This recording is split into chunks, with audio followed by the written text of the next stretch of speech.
प्रति व्यक्ति आय में वृद्धि दर। इस देश के अनुसार यदि देश की प्रति व्यक्ति आय दीर्घकालीन तक निरंतर वृद्धि होती रहती है तो आर्थिक विकास हुआ है ऐसा कहा जा सकता है।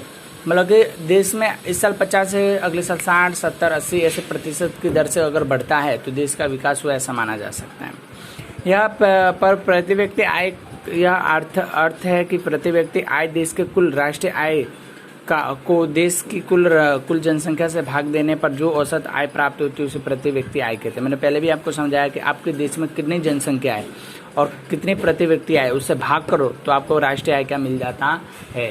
ठीक है, आगे देखो तो इस देश के निर्देशांक देश की जनसंख्या को ध्यान में रखा जाता है और इस दृष्टि से वह राष्ट्रीय आय के निर्देशांकों की तुलना में अधिक अच्छी और संयुक्त राष्ट्रीय आय के निशांत में प्रति व्यक्ति आय को निर्देशांक के रूप में स्वीकार करने के लिए हिमायत करते हैं। राष्ट्रीय आय में राष्ट्रीय आय की तरह ही प्रति व्यक्ति आय में अधिक होता है और वृद्धि दर की ऊंची दर हो तो देश के विकास का ऊंचा दर मिलेगा। मतलब कि प्रति व्यक्ति आय, एक व्यक्ति की अगर सैलरी बढ़ती है तो राष्ट्र की आय भी बढ़ेगी। आय मतलब पैसा, एक व्यक्ति का पगार बढ़ता है तो राष्ट्र की आय भी पगार बढ़ेगा ऐसा कहा जाता है।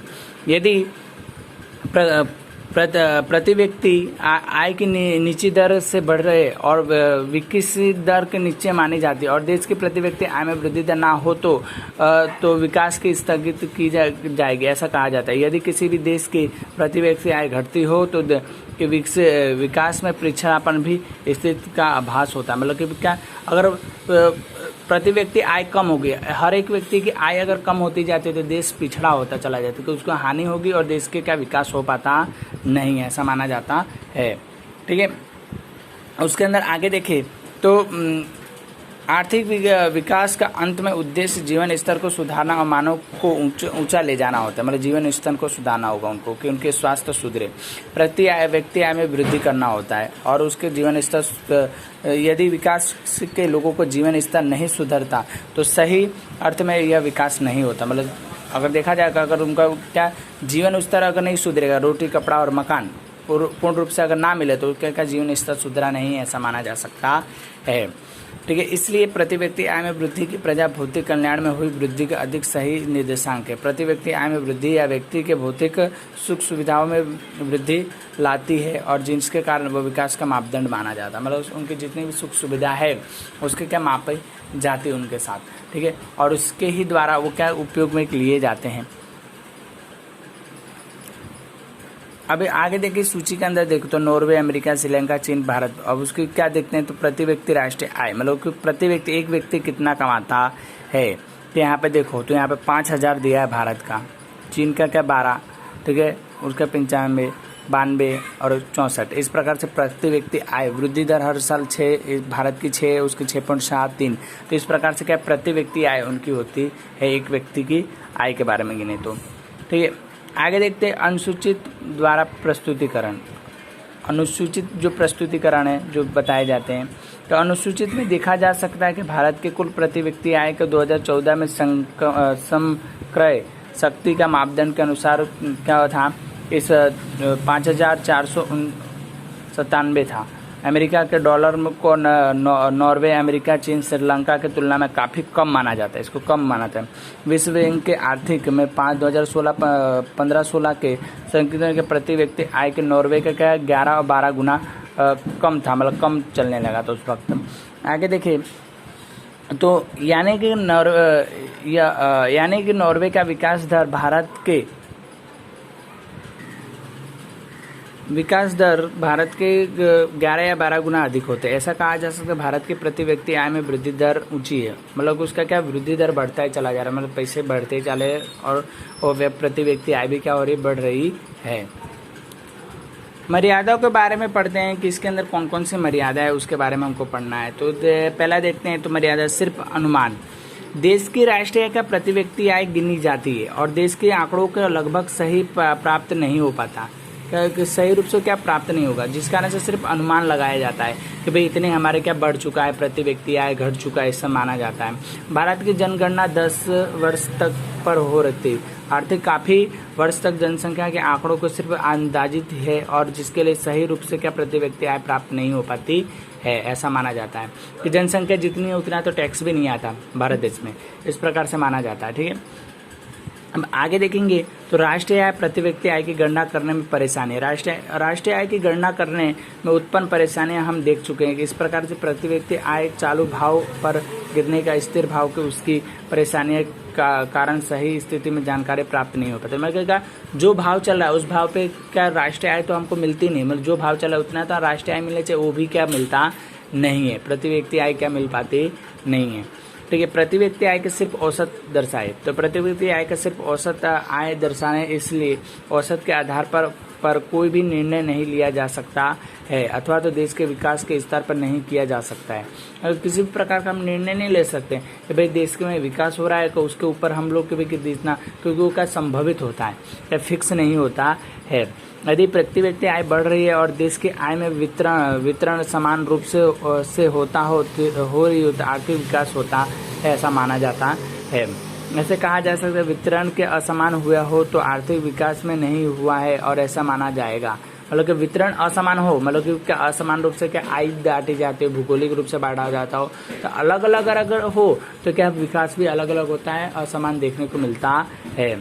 देखिए, अब तुलना करने में परेशानी, अब तो क्या होता है कि एक किस प्रकार से तुलना की बात की गई है, तो इसमें देखें तो दुनिया में देशों के प्रति व्यक्ति आय के देश के चलाना मुद्रा में होता है, मतलब पैसे के द्वारा दुनिया चलती है, जिसमें सर्वप्रथम अमेरिका के डॉलर के परिवर्तित करना पड़ता है। मतलब कि अमेरिका के डॉलर से हम लोग क्या मापते हैं कि उसके द्वारा, उसके बाद जो तुलना की जाती है कि किस देश के आर्थिक विकास का ऊंचा दर या नहीं है, उससे मापा। दुनिया के सभी देशों में अपनी विनिमय दरों को अनेक प्रकार के प्रतिबंधित लगाते हैं, मतलब उनके साथ प्रतिबंधित लगाते हैं कि हमारे साथ ही तुलना करनी है ऐसा, जिसके लिए वह सही विनिमय दर नहीं जानी जा सकती और उसके देश की तुलना नहीं की जाती। मतलब हम उसके बारे में सही जानकारी नहीं ले पाते और सही रूप से क्या उस देश के साथ तुलना भी नहीं कर पाते हैं।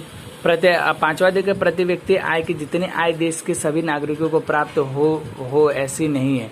प्रति व्यक्ति आय में निर्देशित जितने आय दर्शाते हैं उसके, मतलब कि हम प्रति व्यक्ति आय मतलब हर एक व्यक्ति कमाता हो ऐसा नहीं मान सकते और देश की जनसंख्या से भी भाग नहीं दे सकते कि ऐसा भाग देने पे आ जाए, नहीं, हर व्यक्ति कमाता नहीं, ऐसा नहीं माना जा सकता है। ठीक है, अब आगे देखें तो जीवन की भौतिक गुणवत्ता में सुधार, जीवन की जो भौतिक गुणवत्ता हो तो उसमें सुधार के बारे में हमको क्या पढ़ना है। जीवन की भौतिक गुणवत्ता में सुधार हुआ है ऐसा कैसे मान सकते हैं, तो इस आधार पर माना जा सकता है कि जीवन की भौतिक गुणवत्ता में सुधार हुआ है, मतलब ये आपको अगर सुविधा मिलती है तो आपको जीवन स्तर सुधरा ऐसा माना चाहिए। जैसे भोजन, कैलोरी, प्रोटीन, चर्बी अगर है तो उसके क्या जीवन सुधार माना है। स्वास्थ्य और स्वास्थ्य सेवाएं मिलती है तो भौतिक सुधार माना जाएगा। अगर आवास की और कपड़े की सुविधा आपको मिल रही है तो इस प्रकार से शिक्षा, मनोरंजन है, परिवहन आने जाने की सुविधा है, ऊर्जा मतलब लाइट आपको मिलता है, तो देश की जनसंख्या में पानी पीने का शुद्ध मिलता है, तो औसत आयु मतलब 64 से 70-80 वर्ष जीते हो, तो बाल्य मृत्यु दर अगर कम हो तो, और डैमेज गटर की सुविधा मिलती है। तो इस प्रकार की अगर आपको सुविधा मिलती है तो उसको क्या सुधार माना जाता है। अगर हम इसके अंदर देखें तो यदि उपरोक्त 10 बातों में सुधार हो रहा है तो देश में के मानव जीवन के गुणवत्ता में भी सुधार हो रहा है। ऐसा कहा जा सकता है कि यदि सुधार ना हुआ हो तो कौन से क्षेत्र में सुधार की जरूरत है, यह जानकर के यह उपाय में उपयोग देशों के कुल विकास वृद्धि दर को जांच सकते हैं। मानव में किसी भी विकास दर को अपेक्षा के रूप में प्रस्तुत किया जा सकता है। सर्वोच्च मूल्यों को निर्देशांक 100 आंक में किया जाता है। मतलब कहा जाता है कि देश की जो मुद्रा है, चाहे देश के अंदर विकास हुआ है कि नहीं हुआ है, इन सुविधाओं को 10 सुविधाओं के अंदर कोई भी कमी की जा रही है, मतलब गटर की सुविधा अंदर गटर की सुविधा सुधार हो, बाल मृत्यु दर हो तो बाल मृत्यु दर पे 10 बातों को ध्यान में रखा जाता है और इसको 100 के ऊपर मापा जाए, 100 तक होना चाहिए। अगर 100 से कम है तो उसका सुधार करना ऐसा माना जाता रहा है। ठीक है, और जीवन की भौतिक गुणवत्ता का आंकों के बारे में पढ़ते हैं, जीवन की जो भौतिक गुणवत्ता के बारे में पढ़े। जिसमें PQL के रूप में फिजिकल क्वालिटी ऑफ लाइफ और इंडेक्स के रूप में गिना जाता है। ठीक है, तो इसके अंदर राष्ट्रीय आय में एक प्रति व्यक्ति आय में वृद्धि या आर्थिक विकास के सही निर्देशांक नहीं है, और सही रूप से क्या हमको विकास हुआ ऐसा नहीं माना जा सकता है। उनकी अनेक मर्यादा है। देश की बढ़ोतरी हुई या आय में कुछ लोगों के हाथ में केंद्रित हो तो यह विकास नहीं हो सकता। मतलब कुछ लोगों के द्वारा अगर आय मतलब उनके हाथ में हो, सरकार जिसके हाथ में हो तो क्या विकास नहीं हो सकता। एक व्यक्ति के हाथ में हो तो विकास हो ही नहीं सकता, ऐसा माना जाता है। ठीक है, देश के विकास की संकल्पना ऐसी होनी चाहिए जो गरीबों के जीवन स्तर ऊंचा करे, मतलब गरीबों का जीवन स्तर सुधारे। ठीक है, नागरिक प्राथमिक आवश्यकता को पूरा हो, इस बातों को ध्यान में रख कर के डेविस मोर्सी ने जीवन के भौतिक गुणवत्ता को आंकड़ों को प्रस्तुत किया है, जिसमें संक्षेप में PQLI के रूप में जानते हैं, जिसके आंकड़ों में मानव जीवन की भौतिक गुणवत्ता का सुधार को आर्थिक विकास दर माना जाता है, जिसके लिए भौतिक गुणवत्ता का स्तर आर्थिक विकास के स्तर है। और किसी भी देश के या राज्य के में दूसरे देशों के राज्य की तुलना मानव जीवन की भौतिक गुणवत्ता के क्षेत्र में होता है, जिसके इसके आर्थिक हुए देशों के राष्ट्रीय आय का विकास हुआ। मतलब क्या होता है कि उनके द्वारा कहना है कि देश का दूसरे देश के लोगों की स्वास्थ्य के साथ अपने देश के स्वास्थ्य के साथ अगर तुलना करते हैं, अगर कमी आती है तो उसका क्या सुधार करना जरूरी है। हमारे यहाँ स्वास्थ्य की कितनी सेवाएं मिलती हैं और लोग कितने स्वस्थ हैं उसके बारे में जानकारी की भी होती है। उनके जीवन की गुणवत्ता के बारे में भी जान सकते हैं कि कितनी गुणवत्ता उनकी सुधरी हुई है।